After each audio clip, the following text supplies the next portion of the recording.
Welcome to Lutyens Lodhi dialogue. आज का episode हम डेडिकेट कर रहे हैं the most handsome, smart, stylish, charismatic और मोस्ट स्टाइलिश बॉलीवुड के आइकॉनिक सुपरस्टार देवानंद साहब पर। देवानंद साहिब की फिल्मोलॉजी या उनकी बायोग्राफी को यहाँ हम डिस्कस नहीं करेंगे। हम डिस्कस करेंगे इंडियन साइकी पर पड़ने वाले उनके इम्प्रेशन का इम्प्रिंट, जो कि उनकी मौत के 15 साल बाद, लगभग 15 साल बाद, और उनकी फिल्मों के जो गोल्डन इरा का हमारा पीरियड था उसके 60 साल बाद आज भी इंडियन साइकी में बराबर विद्यमान है। और ये इम्प्रिंट ऐसा है कि जो रहती दुनिया तक रहेगा। और इनके बारे में डिक्शनरी के अंदर जितने भी एडजेक्टिव्स हैं वो सारे कम पड़ जाएंगे इनके पर्सोना को डिस्क्राइब करने के लिए। जब मिड 1940s में देवानंद साहब ने अपना फिल्मी करियर शुरू किया, उसका आगाज़ किया, तो उनकी को स्टार और लव इंटरेस्ट उस समय की one of the biggest female superstar Suraiya ने उन्हें सजेस्ट किया कि उनका मैनरिज्म और looks renowned Hollywood superstar Gregory Peck से मिलता है, तो क्यों ना वो उनका हेयर पफ को कॉपी करें। उसके बाद देवानंद साहब ने सुरैया को इम्प्रेस करने के लिए ग्रेगरी पेक की पूरी बॉडी लैंग्वेज, हेयर पफ, उनका मैनरिज्म स्टडी किया और उसको कॉपी किया, जो बाद की फिल्मों में उनकी यूएसपी यानी यूनिक सेलिंग प्रोपोजिशन बना। उनका काला कोट, वाइट क्रिस्पी शर्ट और हेयर पफ उनका यूनिक सेलिंग प्रोपोजिशन बना।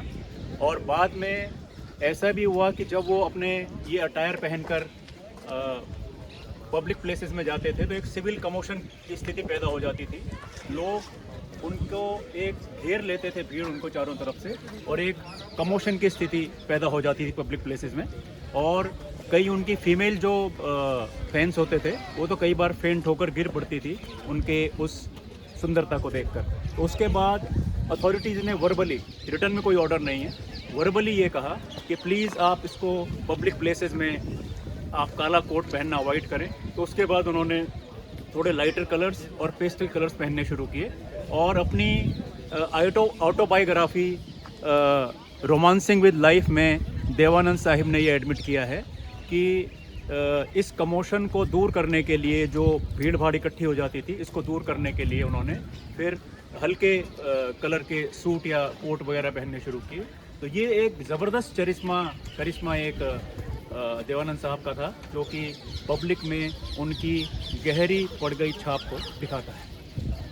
देवानंद ने लगभग 3 डिकेड तक, 50s, 60s और कुछ हद तक 70s की डिकेड्स में जो यंग जनरेशन के जो फैशन के ट्रेंड सेट करते थे वो देवानंद ही थे। देवानंद ने जिस दिन अपने पुलोवर की आस्तीन फोल्ड कर ली तो वो एक ट्रेंड बनकर वायरल हो जाता था। अगर कभी वो अपने कोई विशेष जैकेट पहनते थे तो वो स्टोर्स में बिकनी शुरू हो जाती थी। किसी दिन कोई कैप लगा ली तो उसकी डिमांड बढ़ जाती थी। और इसी तरह से उनके हेयर पफ को भी यंग जनरेशन ने काफ़ी कॉपी करने की कोशिश की।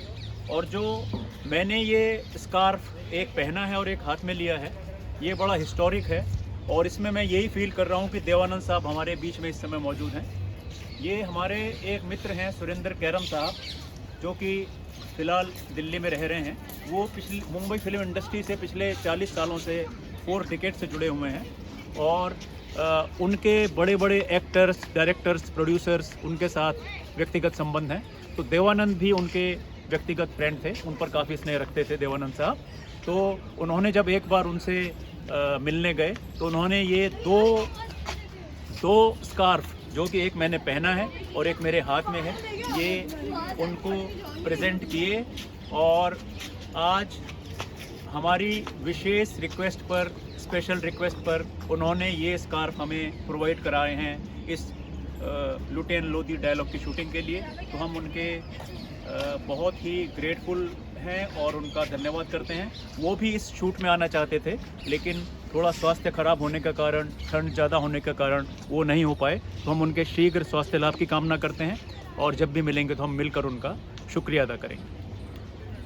कई सारे पॉलिटिकल कमेंटेटर्स और फिल्म क्रिटिक्स ये मानते हैं कि जो हमारा गोल्डन एरा का ट्रियो जो था, देवानंद, राज कपूर और दिलीप कुमार का, जो 3 आइकॉनिक सुपरस्टार्स थे, they were the manifestations of independent India and the first prime minister Jawaharlal Nehru. जहां दिलीप कुमार ने बड़े इंटेंस और सीरियस रोल्स किए, वहीं पर राज कपूर बड़े एक कॉमन मैन के उन्होंने रोल्स किए, जो कि हमेशा लाइफ में स्ट्रगल ही करता है। और on the other hand Dev Anand Sahib ने जो रोल किए वो उनके कैरिस्मेटिक पर्सनैलिटी, उनकी स्मार्टनेस, उनके स्टाइलिश लुक और जो एक उस समय जो यूथ ने अपने आप को उनके साथ इसको कोरिलेट किया, वो इसलिए किया कि वो एनर्जी, वो स्मार्टनेस, वो कपड़े पहनने का सलीका, वो फॉरवर्ड लुकिंग, वो सारी चीज़ें उन यंग जनरेशन ने देवानंद साहब में पाई और वो उनके हार्ट थ्रॉप बन गए और पूरी यंग जनरेशन के एक तरह से वो टॉर्च बेरर बन गए। जैसे कि आज हमारी जेन जी है, तो वैसे ही उस समय की जो जनरेशन्स थी उसको लीड करने में देवानंद साहब ने एक सबसे उल्लेखनीय भूमिका पोस्ट इंडिपेंडेंस एरा में दिखाई। रैपिड फायर अंदाज में, एक ही सांस में, पोएटिक अंदाज में डायलॉग बोलने की महारत सिर्फ और सिर्फ देवानंद साहिब की थी और ये बाद में उनकी फिल्मों में एक यूनिक सेलिंग प्रोपोजिशन भी बना। उनका स्टाइल कोई कॉपी भी नहीं कर पाया और आज अगर किसी स्टाइल की बहुत ज़्यादा मिमिक्री होती है तो उसमें देवानंद साहब का स्टाइल बड़ा फेमस है, जो कि बड़ा पॉपुलर भी है लोगों के बीच में, जो मिमिक्री आर्टिस्ट हैं। और इसके अलावा अगर हम उनकी फ़िल्मों की बात करें तो आइकॉनिक अगर फिल्म उनकी थी तो वो गाइड थी, जो कि R.K. नारायण के इसी नाम के उपन्यास पर उन्होंने प्रोड्यूस की थी और अपना इसका डायरेक्शन का जिम्मा उन्होंने अपने सुपर टैलेंटेड छोटे भाई गोल्डी यानी कि विजय आनंद को दिया था। तो ये अपने रिलीज़ के 60 साल बाद आज एक कल्ट क्लासिक मूवी मानी जाती है बॉलीवुड की। और इसने उस समय अपना जो बिजनेस था इस फिल्म का 1965 में जब ये रिलीज़ हुई थी, तो it was one of the largest revenue grossing movie of 1965 of that era. और मोहम्मद रफ़ी और किशोर कुमार दोनों, they were used to be called the voice of Dev Anand, और दोनों की आवाज़ परफेक्टली सूट करती थी देवानंद साहिब पर। और जहाँ थोड़े इंटेंस गाने होते थे वो मोहम्मद रफ़ी गाते थे, और जहाँ थोड़ा चुलबुलापन या जो हल्के फुल्के गाने होते थे वो किशोर कुमार उनके लिए प्लेबैक सिंगिंग करते थे देवानंद साहब के लिए। देवानंद के पर्सोना के अगर दूसरे पहलू का जिक्र करें तो वो थी उनकी कभी न ख़त्म होने वाली एनर्जी, जिसका कि मेंशन सारे उनके जो नज़दीक के लोग हैं, फिल्म क्रिटिक हैं और फिल्म इंडस्ट्री सब बराबर रूप से करते हैं। वो कहते थे कि काम से उन्हें एनर्जी मिलती है। वो कहते थे कि जैसे एक गाड़ी जब चल रही है तो बैटरी भी उसकी कॉन्टीन्यूसली साइमल्टेनियसली रिचार्ज होती रहती है, इसी तरह से मुझे काम से ऊर्जा मिलती है, एनर्जी मिलती है। और बाद के पीरियड में आपने देखा होगा 70s 80s में, कुछ हद तक 90s में भी, कि उन्होंने फिल्में प्रोड्यूस करनी शुरू की। वो चाहे फ्लॉप रही या हिट रही, उनसे उनको फ़र्क नहीं पड़ता था, और एक फ़िल्म रिलीज़ होने के बाद कुछ दिन बाद वो अगली फिल्म की तैयारी में लग जाते थे। तो ये सारा पर्सोना जो हम देवानंद का अगर देखें तो ये देखते हैं कि जब, जैसे मैंने पहले जिक्र किया, कि आज़ादी के बाद जो यूथ एक जो उन्मुक्त गगन में उड़ान करना चाहता था, जो एक कोई स्टाइल आइकॉन या मॉडल ढूंढ रहा था, तो देवानंद उसमें परफेक्टली फिट होते थे उस सांचे में, इसलिए पूरी जनरेशन उनके साथ, उनके पीछे हुई।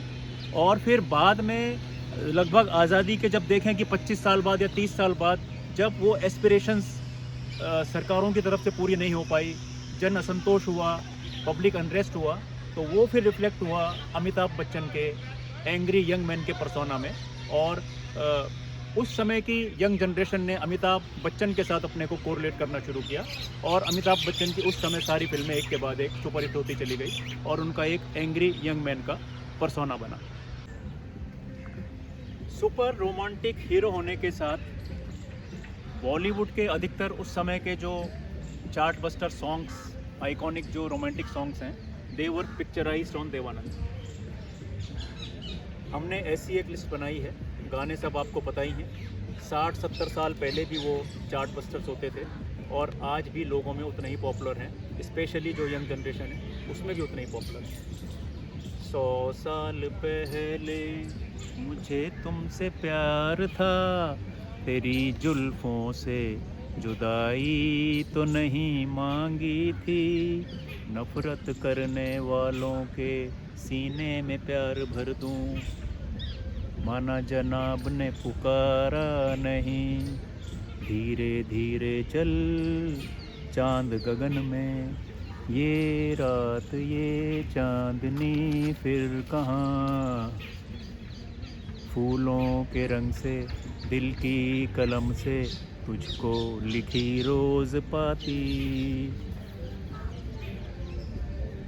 अच्छा जी मैं हारी चलो मान जाओ ना, आँखों ही आँखों में इशारा हो गया, बैठे बैठे जीने का सहारा हो गया, छोड़ दो आंचल ज़माना क्या कहेगा, याद किया दिल ने कहाँ हो तुम, ख्वाब हो तुम या कोई हकीकत, कौन हो तुम बतलाओ, जियाओ जियाओ जिया कुछ बोल दो, जीवन के सफ़र में राही मिलते हैं बिछड़ जाने को, ऐसे तो न देखो कि हमको नशा हो जाए, लेके पहला पहला प्यार भर के आँखों में खुमार, तेरे मेरे सपने अब एक रंग हैं, है अपना दिल तो आवारा,